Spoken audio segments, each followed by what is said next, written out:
But if you are worried about what your engineer is doing, what your salesperson is doing, what your marketing person is doing, yes, you have to think about it because you need to provide that leadership which you spoke about. But I think the what is, what am I tackling? What is my team doing? What is the purpose of my business? And has that remained the same? Is it different from 1 to 10 than it was from 0 to 1? Welcome to Unstoppable Podcast with Harry Sardinas, inspiring conversations with influential millionaires, investors, thought leaders, entrepreneurs who are making a massive difference with their innovative products and services, and sharing the challenges and wisdom of how they sold their first million.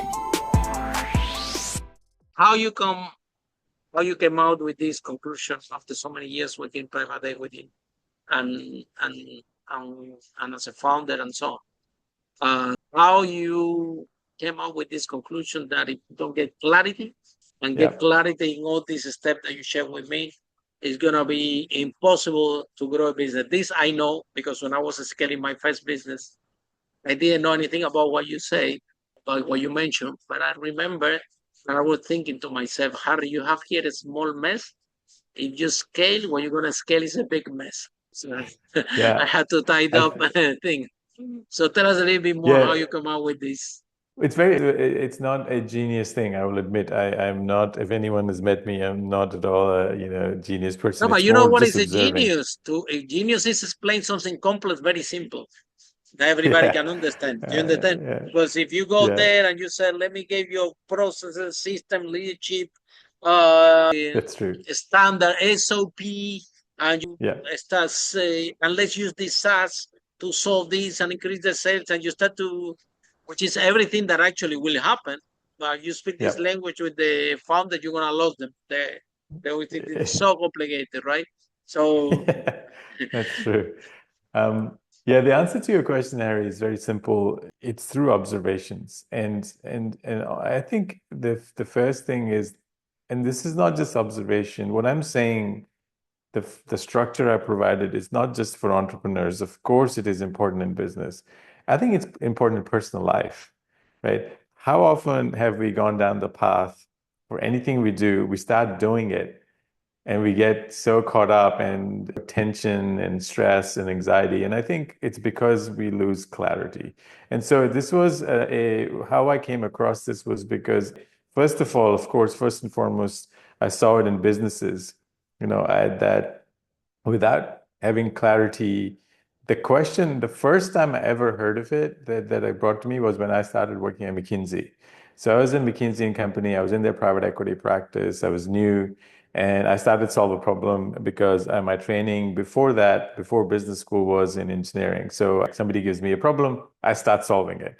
And then very quickly I realized, like, but what is the problem I'm solving was not clear. And what happened was that I spent hours and hours solving problems in business, and only to realize that I had been spending a lot of time and energy solving the wrong problem. So the first lesson came from making the mistake myself, right? That was the first aha, that I needed to have clarity in a very tiny project and small thing that I was doing for a large company, what that is. Fast forward, whether I was running teams in McKinsey or whether I was running a company or investing in them, now this was as a private equity operator and investor, that just started showing up more. So the initial idea came when I was very junior, and somebody had to tap me on the shoulder saying, "Do you know what you're doing?"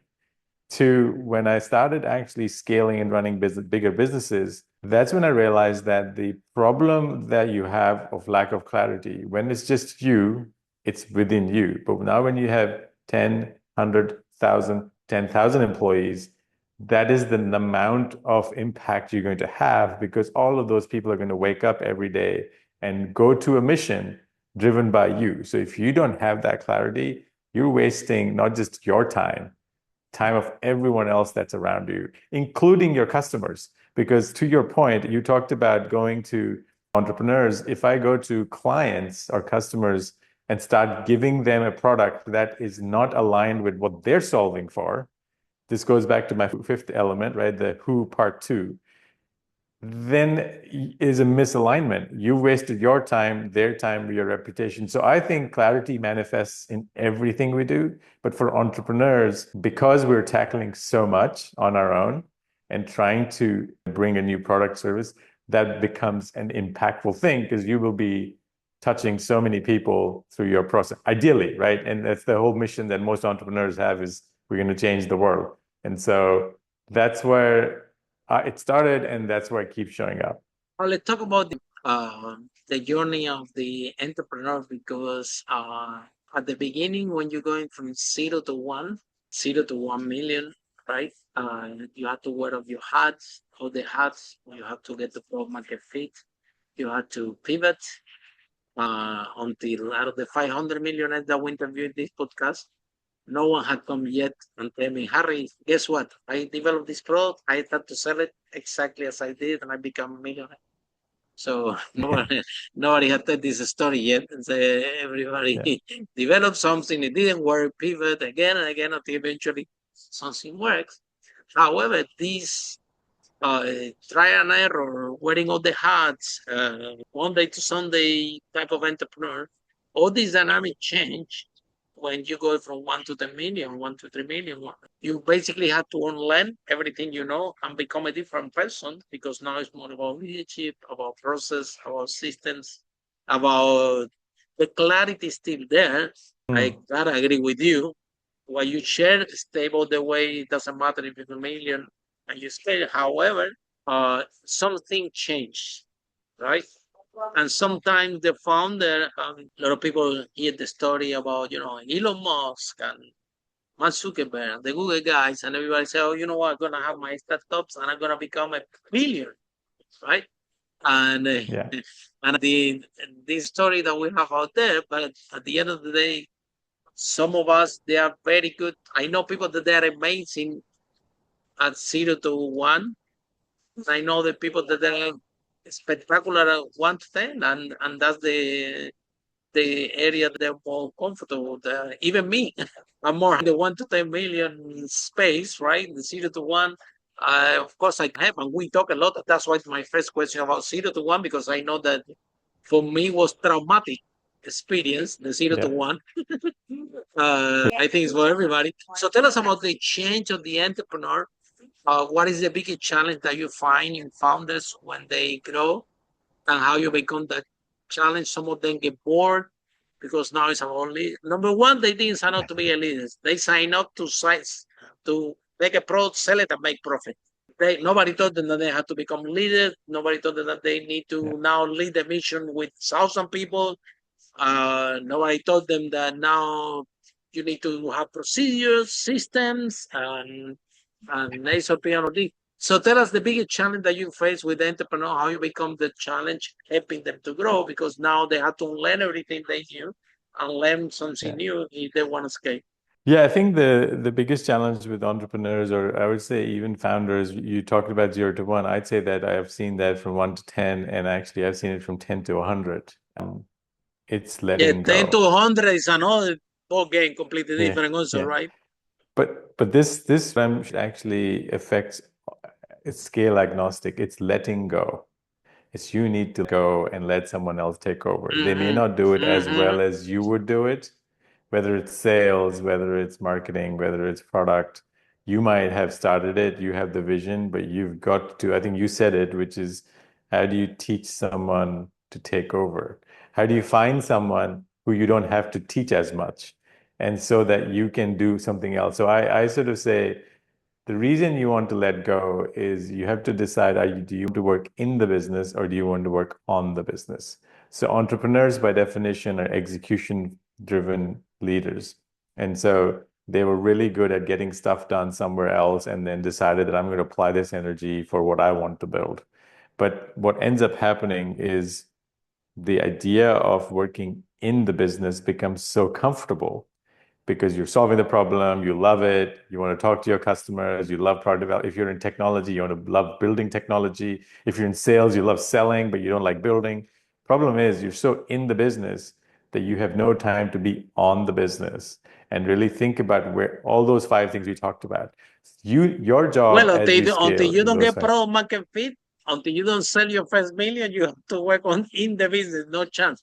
But Correct. after you have product Correct. market fit, Correct. right? They have to Yeah. realize, and this is what the big problem happened, right? That it takes time, sometimes years, for them to understand, and that's why they always talk in a million, right? Because they takes sometimes years to understand that, okay, now I have to work more on the business, in the business. So Yeah. that Yeah. And one thing I'd say to that, Harry, is that, what I'm not saying is that you stop working in the business.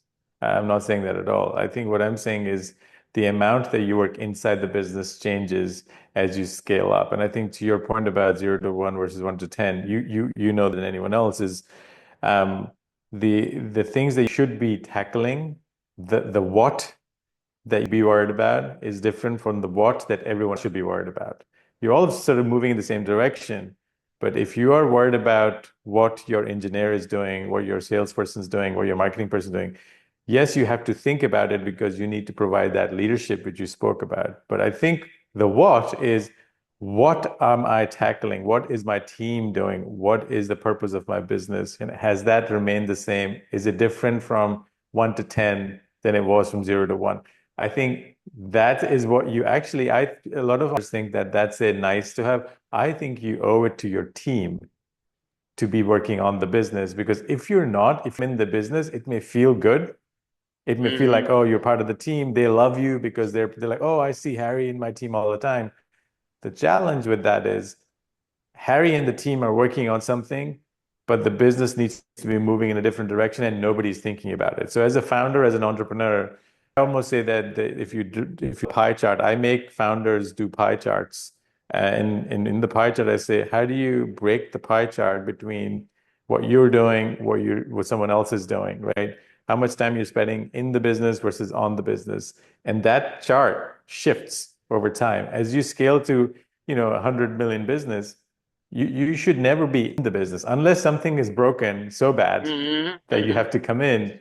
You should have people helping you so that you can actually get to the next 100 million. Follow us for more interviews with world's most influential, audacious entrepreneurs that overcame challenges and adversity, providing you with the blueprint of how they sold their first million so you can grow your business exponentially.